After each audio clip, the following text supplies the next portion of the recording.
Morning, everyone. Really good to see you on this, our 11th 2022 summer service. And they've all been great. It's been a joy to hear the ideas and stories of the 10 previous speakers. I think you would all agree with that. My name is Carol Koistra, and I am a member of the Religious Services Committee, along with Dick Wood and Heather Palmer and Reverend Christopher. So we are really happy to have you here today. And today we are honored to have Linda and Jim Jones speak with us as they tell us part of their life's journey. Thank you, both of you, for being here today. To begin this Sunday morning, I share these words from David Rankin, Sunday morning. I declare a Sabbath day to walk in the wilderness of enlarged perceptions. I declare a release from work to nourish the stamina to pursue ideals. I declare a special hour to help cherish life's joys and combat life's sorrows. I declare a reign of holiness to deepen our grounding in the sustaining mystery. I declare a time for simply being and letting go, for discovering great forgotten truths, for basking in the arts of the ages, and for learning how to live again.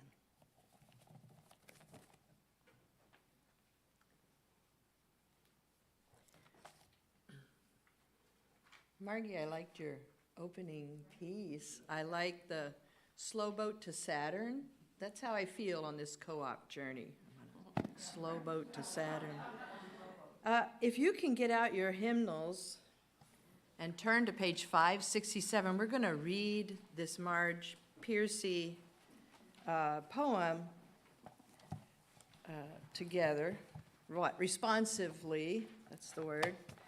Marge Piercy lived in the Cooperative Council housing when she was a student at the University of Michigan, so she lived in a co-op, and this reading sort of talks about working together. I want to be with people who submerge in the task,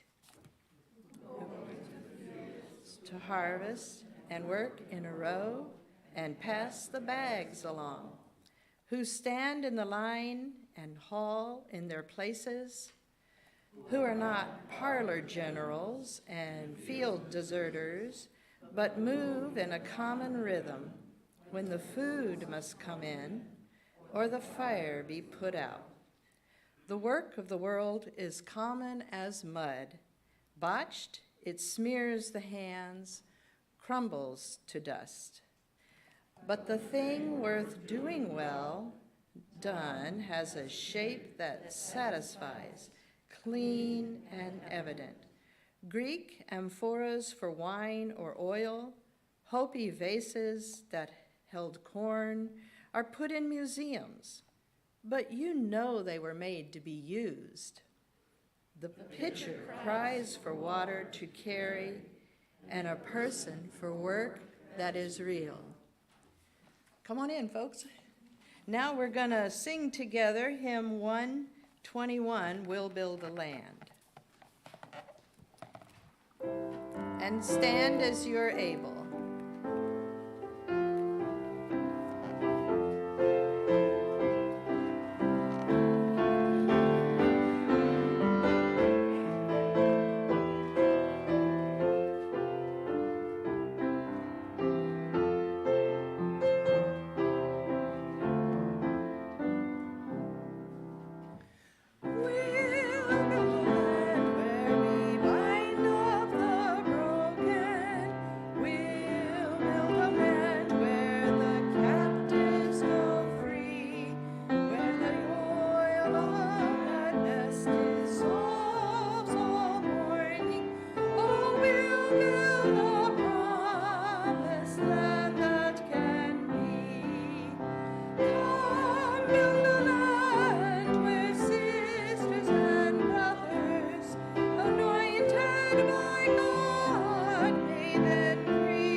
This is a reading from a book by E.R. Bowen called The Cooperative Road to Abundance.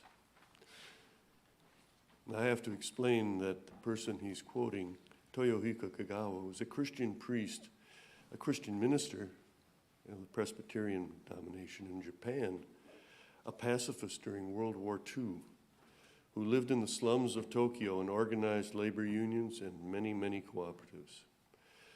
He also made several speaking tours around the United States during the Great Depression, talking about cooperatives and what he called brotherhood economics. Kagawa wrote, "Capitalism and communism are both failures in constructing real society. What we need is to revive the spirit of the Sermon on the Mount and live up to it. How shall we do this? Cooperatives based on brotherhood principles will solve the whole problem." When asked to explain the relationship of the church to cooperatives, he answered, "Cooperatives are the love principle applied to industry." From a world standpoint, he declared, "I firmly believe the cooperative movement is the only way to international peace. Cooperatives are the economic foundation of world peace."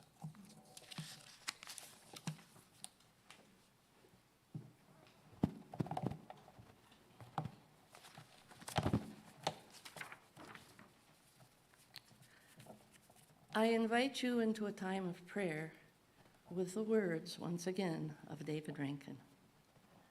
A time to be silent. There must be a time when we cease speaking to be fully present with ourselves. There must be a time when we exclude clamor by listening to nothing whatsoever. There must be a time when we forego our plans as if we had no plans at all. There must be a time when we abandon conceits and tap into a deeper wisdom. There must be a time when we stop striving and find the peace within. I invite you to be silent for a few moments in search of that peace within.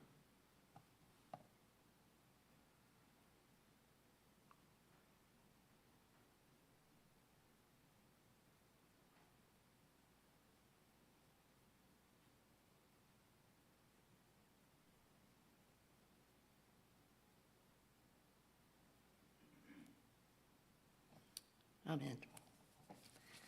As we prepare for our offering, I would like to remind us that this offering is shared between the needs of this church and our community. And I share these words from Arthur Foote II. "Freely we have received of gifts that minister to our needs of body and spirit. Gladly we bring to our church and its wide concerns a portion of this bounty."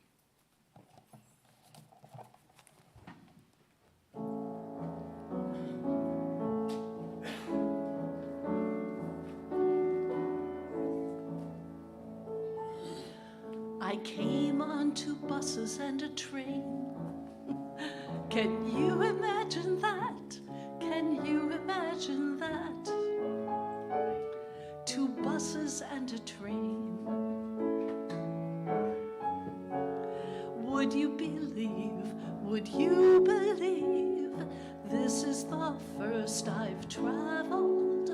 I come from a town, the kind of town where you live in a house till the house falls down. But if it stands up, you stay there. It's funny, but that's the way there.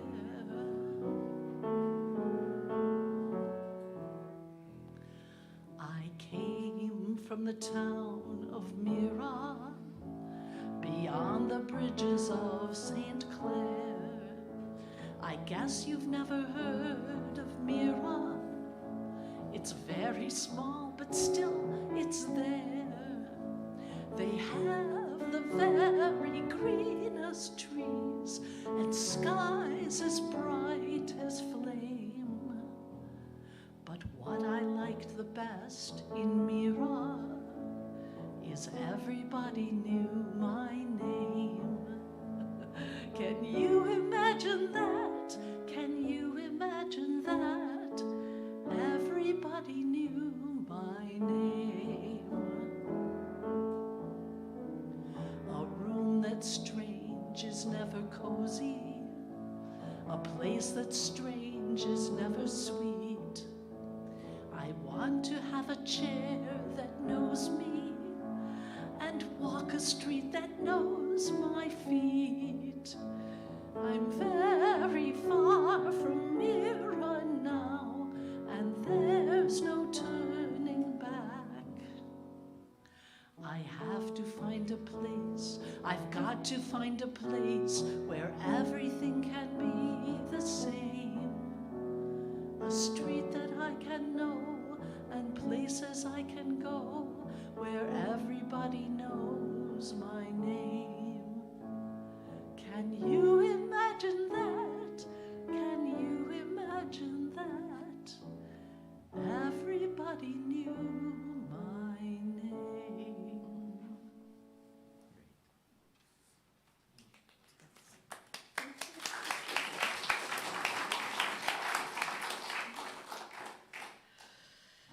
Can you imagine that? Oh, thanks, Marnie. So, what is a cooperative?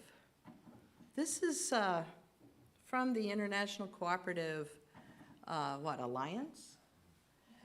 These are the values and the principles that all cooperatives, if they're calling themselves a cooperative, are based on.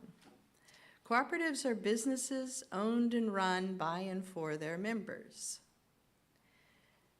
Whether the members are the customers, employees, or residents, they have an equal say in what the business does and a share in the profits. As business is driven by values, not just profit, cooperatives share internationally agreed principles and act together to build a better world through cooperation. Cooperative values are based on the values of self-help, self-responsibility, democracy, equality, equity, and solidarity. How many capitalist businesses are based on those values? In the tradition of their founders, cooperative members believe in the ethical values of honesty, openness, social responsibility, and caring for others. The cooperative principles are 7. Number 1, voluntary and open membership. They're open to all persons able to use their services and willing to accept the responsibilities of membership without gender, social, racial, political, or religious discrimination. Second principle is democratic member control. The third principle, member economic participation. Members contribute equitably and democratically control the capital of their cooperative. The fourth principle is autonomy and independence. They're self-help organizations controlled by their members. If they enter into agreements with other organizations, including governments, or raise capital from external sources, they do so on terms that ensure democratic control by their members and maintain their cooperative autonomy. The fifth one is education, training, and information. They provide the education their leaders need to run their cooperative business effectively. And they are particularly concerned that young people and opinion leaders are educated about the nature and benefits of cooperation. Number 6, cooperation among cooperatives. Cooperatives serve their members most effectively and strengthen the cooperative movement by working together through local, national, regional, and international structures. And the 7th is concern for community. Cooperatives work for the sustainable development of their communities through the policies approved by their members.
So Jim and I are going to kind of have this dialogue, and we're going to each be asking sort of leading questions of each other. But before we get started on the heart of our dialogue, we'd like you to know a little bit more about our involvement with Fountain Street Church. So Jim, do you want to tell us about your involvement with Fountain Street Church? Yeah, I started coming to Fountain Street when I was quite young, back in the 1940s with my mother. And it was interesting because I always used to go to the sanctuary with her. I preferred that. And I loved to look at the stained glass windows and the beautiful ceiling, listen to the music. When I got older, I was gone from Grand Rapids for about 40 years. But I had this very strong attachment to the church. And I always felt that this was my spiritual home, regardless of where I was actually living. And we came back here about a decade ago now, I guess, and it's just been really good to be back in Grand Rapids and at Fountain Street. Linda, what about you? Well, I got involved when we moved here to town in 2013 for grandchildren, and was happy to be coming to Fountain Street. My first experience of Fountain Street was one of those Christmas Eve services back in the day when Bev Howerton was on the organ and the choir was up in the loft arrayed and candles everywhere. So that was fun. And it's been great being involved here. I've sung in the choir and was the interim director for a little bit. And now we're going to be sharing our experiences with mutualism and cooperatives. So, we see these overwhelming problems we're facing today, and we know that fundamental systemic change is needed to address them, from climate change to poverty to inequality. Because of our long experience in co-ops, unions, and churches, we have come to believe that these inclusive and time-tested structures are critical keys to helping us make the shift from economics centered on power over others to economics centered on power with others. I guess I should mention that about a year ago, Linda and I were in Washington for a co-op conference, and there we first heard the term mutualism. And it was interesting because it helped to explain a lot that I hadn't actually thought about, even though I'd worked with co-ops for about 50 years. But Linda, what does it mean to you? What is a co-op? What does mutualism mean? So mutualism is sort of a broader term that encompasses co-ops, churches, unions, mutual aid societies, and its community building is the root of all these mutualistic organizations. It's people coming together to meet our needs as an organized group. I was thinking back to some of my university courses in anthropology, and I realized that some of what it was talking about was there in human society since the very beginning, way before they invented economics. You know, what we're talking about really is something that's very fundamental to human nature, And it's been overlaid by so many things since that time, as technology and complexity and the tremendous growth of urbanity, the centers that we live in, have made it more difficult to see how we actually interact with each other to get things done in our society. You can't help but wonder if there isn't a plan to keep us from working together.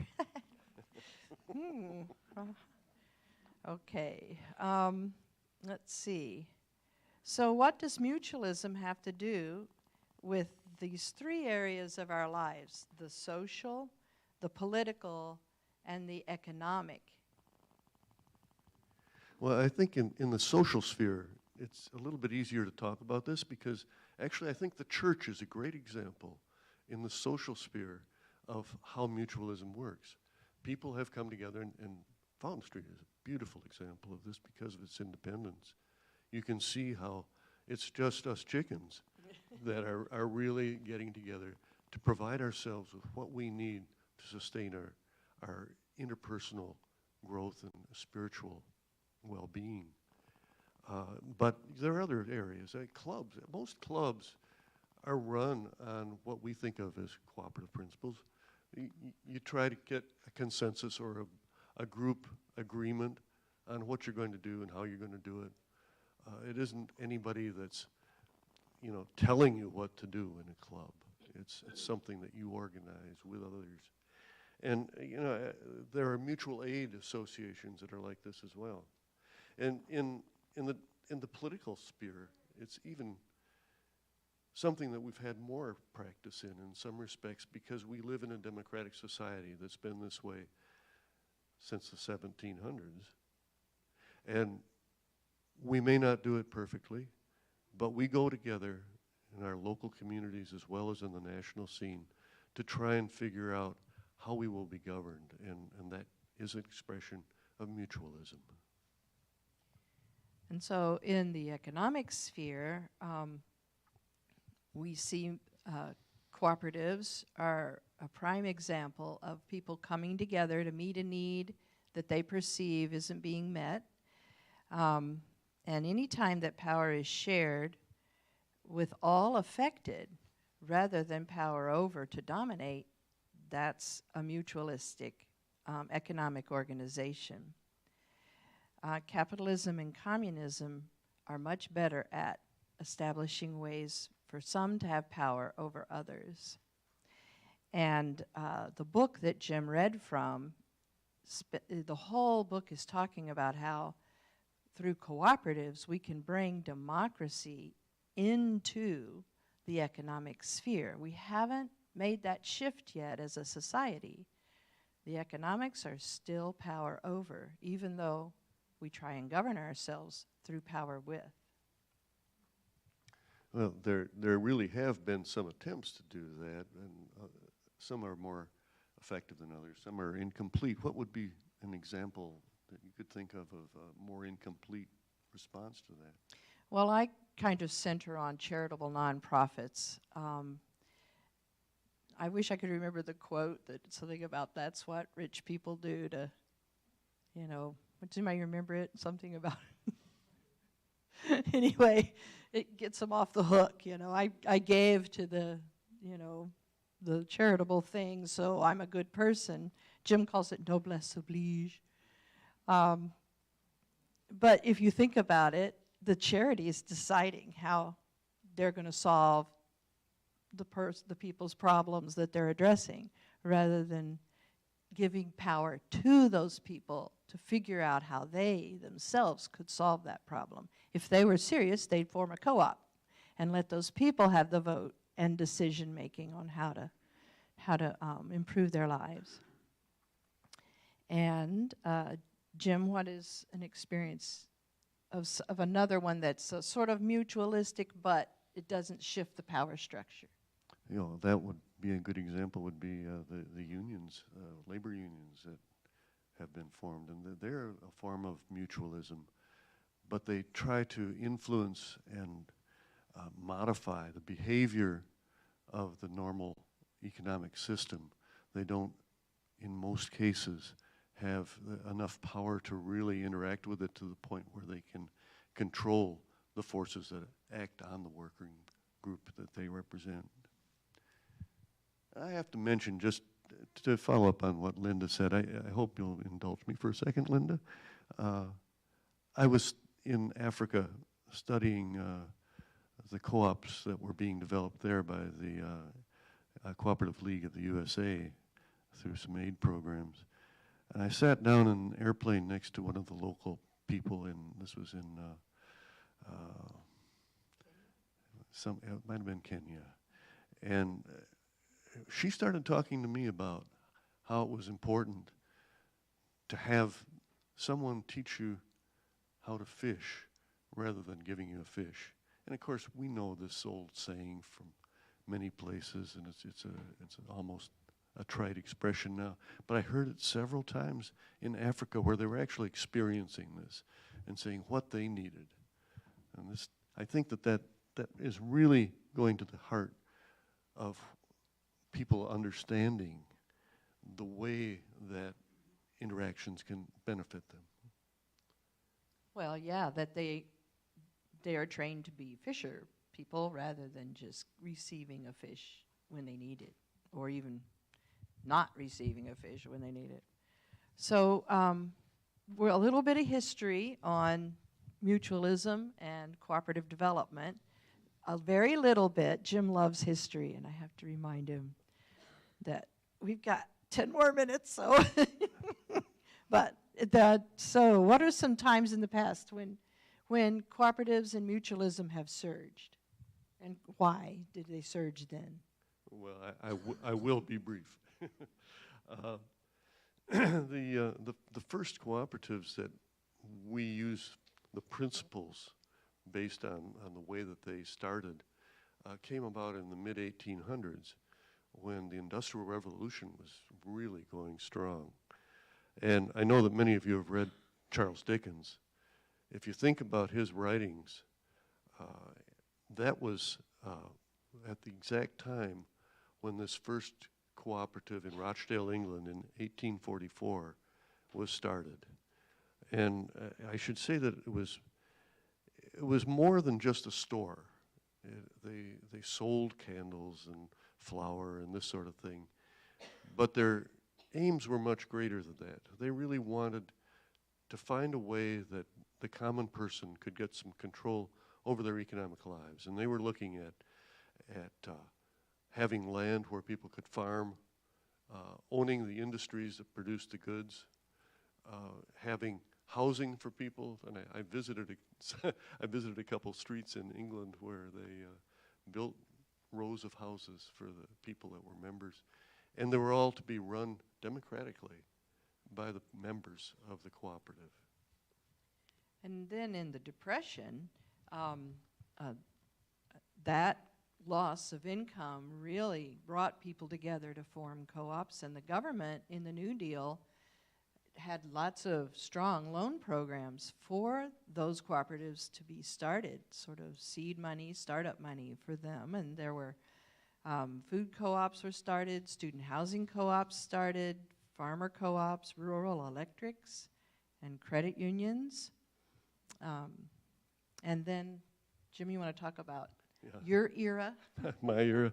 Yeah, I started college in 1962, so it's in the 60s and 70s were my era. And, you know, the reasons for the interest in cooperatives at that time were a little different, but it had a lot to do with the loss of control. There was the Vietnam War raging and so forth. And you know, it was just like this new generation felt like everything was going wrong, and they needed to have some way of controlling what happened in the world. So they were starting all kinds of co-ops. Most of the food co-ops that we know today began or had their roots in that era, as did a lot of other activity. Everything, I remember there was an automobile repair co-op in East Lansing, and there were all kinds of things, bicycle co-ops, food co-ops, housing co-ops, a lot of things. And the civil rights? And the civil rights movement was important here too. It's interesting that Cesar Chavez, for example, was a great proponent of cooperatives. He didn't just stick with trying to better the conditions for the farm workers. He said, how can we do more than that? How can we start co-ops to actually take some control? And the Federation of Southern Co-ops as well for the black farmers. Yeah, the farmers, the black farmers in the South have long been in decline, as you know. And it was a time when the Federation of Southern Co-ops has been very active and still is today, and has preserved a tremendous amount of well-being for their members.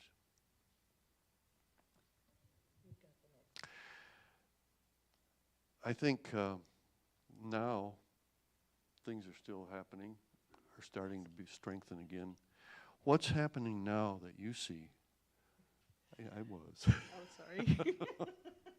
This is my growing edge. She always tells me where to drive to.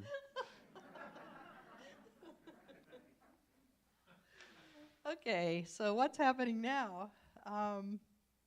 It's so interesting right now, isn't it, with Black Lives Matter, and we saw the Occupy Wall Street and these sort of on the street making, you know, us all aware of the issues going on.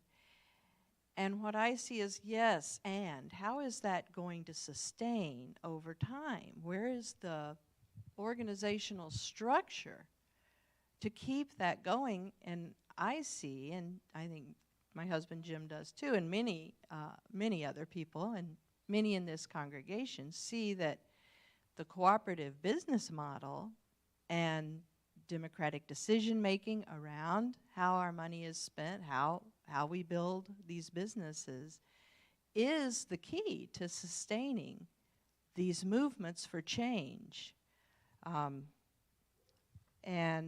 So we're seeing a lot of food co-ops starting now in the low food access, low income parts of towns around the country. We attend an annual conference for food co-op startups. We have our Grand Rapids Food Co-op got started in 2016, and we've been going every year. And we're seeing all these co-ops around the country. It's not just us. There's in Dayton, just a new one opened. In Flint, Michigan, they've broken ground on their food co-op in a part of town that had no access to food, the north side of Flint. And Detroit, in the center of Detroit, they broke ground for their food co-op. He's been working on it for 15 years, this slow boat to Saturn. Co-op development isn't fast, but it's sturdy, it's sustainable. And once co-ops are established, they tend to last much longer than a entrepreneurial business because they've built the groundwork first from the people out rather than, oh, I got a great idea, let's see if anybody wants this. And they open a store, and maybe it works, maybe it doesn't. So that's what I'm seeing going on now, that people are starting to embrace this model and other models that divide the power and share the power for sustainability. Jim, what are you seeing? I think there's a lot to that. I was just thinking about the Great Recession. Some of you might remember the Great Recession, and how the credit union movement has grown since that time. Because people started to realize that perhaps those big banks weren't really out for their interests in a lot of respects. Credit unions are cooperative financial institutions. Their boards are elected by their members. But I think that on the broader scale, when you look at the politics of the day, we're really looking at a time now when everything is becoming polarized, and we're needing, unfortunately, to choose a great deal between authoritarianism and mutualism. And I think that as we do this, we have to remember that we are the best judges of what's in our own interest. the politicians will go with their base. And very often we're waiting for Superman, which sometimes means the government to help us out. Sometimes Superman is in the form of the bazillionaire who might give us a few drops to keep us happy and make themselves feel better while they're at it. They're helping us out. But we're the ones that really have to step up at some point and help ourselves. That's what I think is happening today and why there's so much interest in what's going on. And we'll see whether that continues and grows or whether it's overtaken by other circumstances.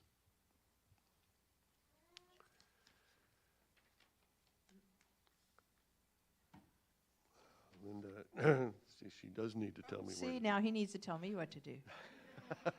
So, bringing this back home to our church community, how are you seeing our church support mutualism in our wider community? I think that the church is an interesting institution because it is mutual. It needs to be, I'm having a hard time with this. It needs to both recognize what can be done and what it can do directly as well. There were times in the past when there was you might have heard about this in the ancient history of Fountain Street, when there was a huge strike in Grand Rapids, and the church supported the workers, even though some of its wealthy patrons were on the other side of that question. I think that deserves a certain amount of recognition. Today, what could we do? Who knows? But I think it's important in this, Amplify West Michigan? Together West Michigan, that the church is involved with others in trying to see what's possible out there and how we can make a real effort to improve our own situations in Grand Rapids. And as individuals, it's an educational thing. I really appreciate the opportunity here to talk about this because it gives us a chance to talk to you as individuals about what we see as a way that we all can work together to improve our own selves economically as well as spiritually. And I think it'd be fun to look around the room and see who already is involved in some sort of cooperative. So raise your hand if you're a member of a credit union. Look around. It's everybody almost. See, you guys know what we're talking about. How many are members of a union? If you used to work, were you a member of a union? There we go. Anybody in a buying club? Is Dolly here? A buying club for food? Dolly is. She's not here. And how about the Grand Rapids Food Co-op? 1, 2, 3, 4, 5, 6, 7, 8. Margie. All right. I thought I counted 8, and I was right. See, I've taken the membership, so I kind of know. So let's see. There's anybody living in co-housing? All right. Yay. And anybody got some other group they think of that you want to shout out that they're involved with? Oh, yes. And Together West Michigan. Yes. And the immigrant work that's going on. Raise your hand if you're involved with immigrants. And there's folks working on God's Kitchen. Any of those folks here? And the Build Guild? Any folks in the Build Guild? Yeah. Any other church groups you want to shout out about? Oh, and the babies. So glad a baby's here. That's cooperative. All right. So let's see. This is a movement from the people outward, and it takes us all contributing as best we can. If you want to get involved with the development of the food co-op in particular, we've brought along flyers. They're at the back table. So you can learn more. And there's also, should you feel inspired to join the co-op today, there are applications there, and I can swipe your credit card. And then there's, what else is out there? Oh, there's a little flyer, a bigger flyer about if you happen to own a business and you want that business to be supportive of the food co-op, we have ways. So you can get that flyer and check that out. So thank you so much, and blessings on you all.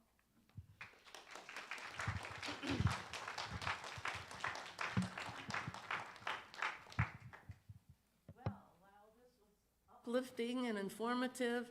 It was also a fun format. It gave a chance for us to hear another story in this church. There are so many stories.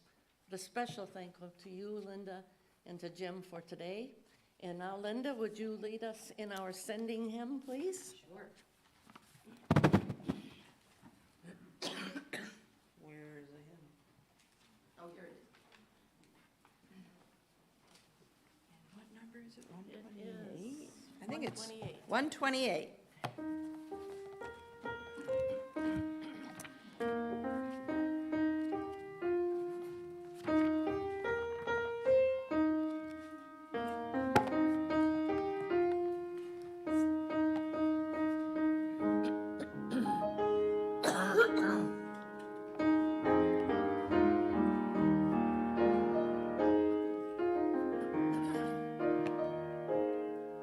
For all that is alive, we sing our thanks and praise.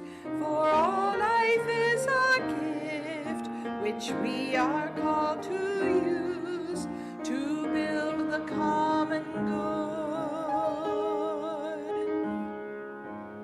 Make our own days glad. For needs which others serve, for services we give, for work and its rewards, for hours of rest and love, we come with praise and thanks. For all that is our life, for sorrow we must bear, for failures, pain, and loss, for each new thing we learn, for fearful hours that pass, we come with praise and thanks. For all that is our life,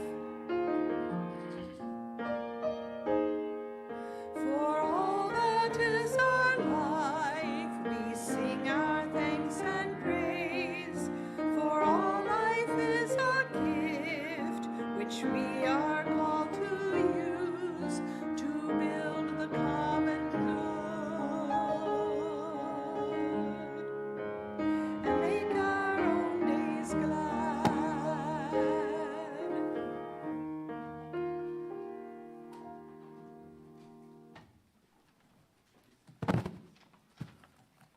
Well, thank you all for coming. As you all know, nothing like this happens with just a blink of an eye. So we had Linda and Jim that worked to prepare this. We had Margie, who was really special this whole summer for doing all the music, but especially this week because I wanted us to sing a song at the end, and I decided that yesterday. So we had to have the words printed, she had to learn the music, and in a few minutes, I'm going to invite Johnny and Jack up here to sing the song with us. They don't know this yet. But it's a Jim Culver song you both know, Go in Love. So after I make announcements, how about the two of you step up and sing that song with us?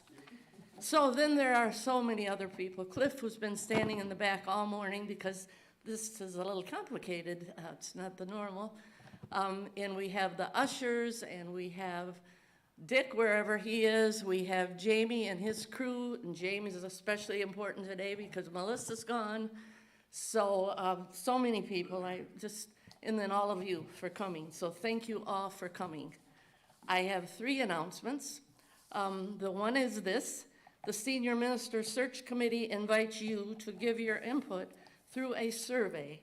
Please check your email or the Friday Flash to find the link to the survey. If you need a hard copy, please let the church office know. The committee would like you to have these surveys completed by Monday, September 5. And then I think the picnic that was scheduled for today at Palmer Park is still happening, as far as what Heather tells me, and I listen to everything Heather says, so I'm pretty sure that's happening. So for those of you who plan to do that, keep that in mind. And then next week, our speaker will be Austin McWilliams. Now, we all know the joy that Austin McWilliams can bring to a worship service. So I encourage all of you to be part of his service next week. And now, come on up, guys. I want to say a special thank you to Chuck today for being here every week so faithfully. So Margie will play the introduction, and Kristen's going to join too, because this is a song that we used to sing with Jim Culver. Jim Culver wrote this song. It's one of his favorites and our favorites, and I thought it was a good sending song after hearing Jim and Linda speak. So.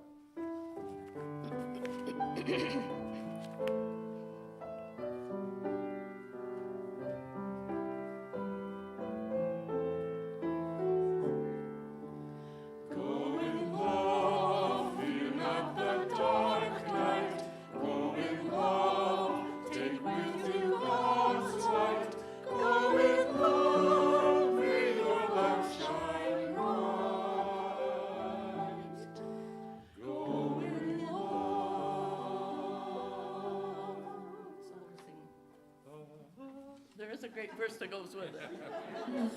And Johnny's really good at that, so. Thank you all for coming. See you next week.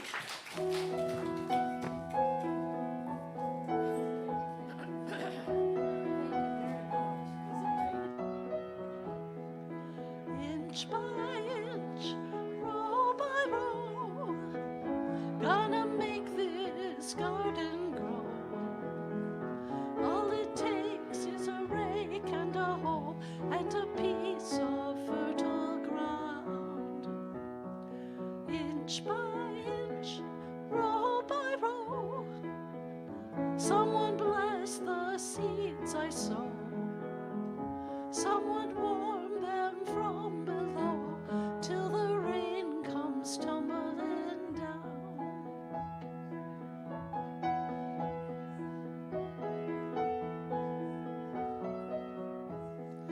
Pulling weeds and picking stones, we were made of dreams and bones.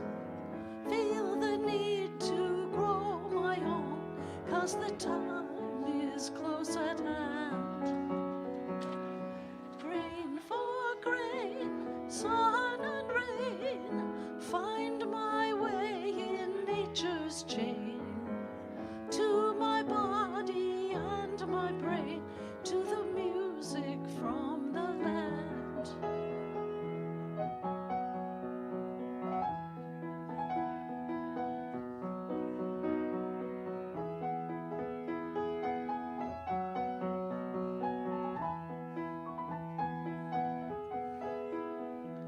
Plant your rows straight and long, temper them with prayer and song.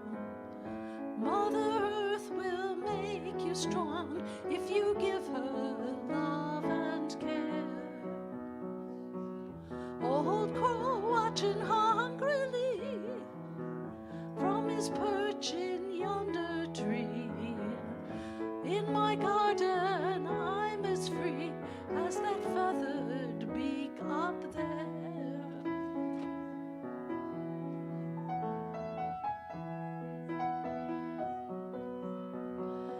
Inch by inch, row by row, gonna make this garden grow. All it takes is a rake and and a hoe and a piece of fertile ground. Inch by inch, row by row, someone bless the seeds I sow. Someone warm them from below till the rain comes tumbling down.